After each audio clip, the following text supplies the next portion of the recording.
بسم اللہ الرحمن الرحیم، السلام علیکم۔ انشاءاللہ آج کی ویڈیو میں آپ کے سامنے 9ویں جماعت کی اردو کی نئی کتاب جو کہ Punjab curriculum and text book board نے حال ہی میں شائع کی ہے اور انشاءاللہ 2025 سے پنجاب کے اسکولوں میں پڑھائی جائے گی، اس کے 15ویں سبق یعنی کرکٹ اور مشاعرہ کے شاعر کا تعارف پیش کروں گا۔ انشاءاللہ جو یہاں لکھا ہوا ہے اس کو سمجھ کر پڑھوں گا۔ اگر آپ میری سابقہ ویڈیوز جو میں نے اس کتاب کے بارے میں بنائی ہیں مکمل طور پر دیکھنا چاہتے ہیں تو اس ویڈیو کی ڈسکرپشن میں موجود لنک کو وزٹ کریں۔ تو آئیے ویڈیو شروع کرتے ہیں۔ تو یہ مزاحیہ نظم ہے اور اس کے شاعر ہیں دلاور فگار، جو 1929 میں پیدا ہوئے، 1998 میں انتقال کر گئے۔ اصل نام دلاور حسین اور فگار تخلص کرتے تھے۔ تخلص کہتے ہیں وہ نام جو شاعر اپنی شاعری میں استعمال کرتا ہے۔ یاد رکھیے گا کہ تخلص اصل نام بھی ہو سکتا ہے اور اصل نام نہیں بھی ہو سکتا، جیسے علامہ محمد اقبال، ان کا تخلص اقبال تھا اور اصل نام ہے، اور اگر آپ یہاں دیکھیں تو فگار ان کا اصل نام نہیں ہے، تو تخلص جو ہے وہ اصل نام ہو بھی سکتا ہے اور نہیں بھی ہو سکتا۔ فگار تخلص کرتے تھے۔ جائے ولادت بدایوں، اس کو بداؤں بھی کہتے ہیں، یو پی انڈیا ہے، یعنی بدایوں میں یہ پیدا ہوئے، جہاں ان کے والد گرامی شاکر حسین ایک مقامی اسکول میں استاد تھے۔ شعر کہنے کا شوق بچپن ہی سے تھا۔ ابتدا میں شباب تخلص کرتے تھے۔ والد کی ناگہانی یعنی اچانک وفات کے بعد بسلسلہ روزگار محکمہ ڈاک میں ملازمت اختیار کر لی، لیکن اس کے باوجود اپنی تعلیم کا سلسلہ منقطع نہ ہونے دیا، یعنی تعلیم کا سلسلہ جاری رکھا، اس کو ختم نہیں کیا، اور BA کرنے کے بعد تدریس و تعلیم یعنی ٹیچنگ کے پیشے سے منسلک ہو گئے۔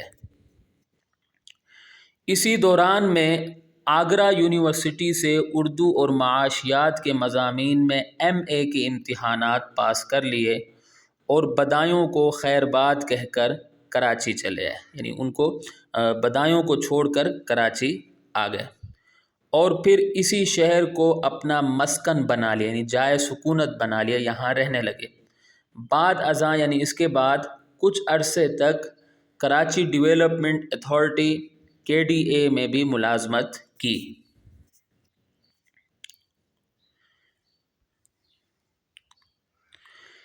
دلاور فگار فطری طور پر موزوں طبع واقع ہوئے تھے۔ موزوں طبع کا مطلب ہوتا ہے جس کی طبیعت شعر و شاعری کے وزن کی مناسبت رکھتی ہو، ٹھیک ہے۔ ابتدا میں سنجیدہ شاعری کرتے تھے جس کا مجموعہ حادثے کے عنوان سے شائع ہوا۔ انہی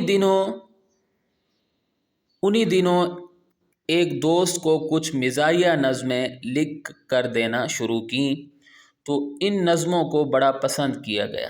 جب دوستوں کو معلوم ہوا کہ ان نظموں کے خالق یعنی بنانے والے دلاور فگار ہیں تو دوستوں نے کہا کہ آپ کا میلان طبع یعنی طبیعت کا رجحان، آپ کا میلان طبع تو مزاح کی طرف ہے اور مزاحیہ نظمیں کہنے کے لیے اصرار کیا تو مزاحیہ رنگ میں کہنے لگے اور ان گنت یعنی بہت ساری نظمیں کہہ ڈالیں۔ دلاور فگار کے شعری مجموعوں میں انگلیاں فگار اپنی، ستم ظریفیاں، شامت اعمال، آداب عرض، مطلع عرض ہے، خدا جھوٹ نہ بلوائے، چراغ خنداں اور کہا سنا معاف شامل ہیں۔ یہ سب مجموعے کلیات فگار کی شکل میں بھی چھپ گئے ہیں۔ دلاور فگار نے معروف امریکی سیاستدان اور امریکہ کے صدر جمی کارٹر کی کتاب وائی ناٹ دی بیسٹ کا خوب تر کہاں کے نام سے اردو ترجمہ کیا۔ حکومت پاکستان کی طرف سے ان کی علمی اور ادبی خدمات کی بنا پر انہیں بعد از وفات یعنی ان کے انتقال کے بعد تمغۂ حسن کارکردگی سے نوازا گیا۔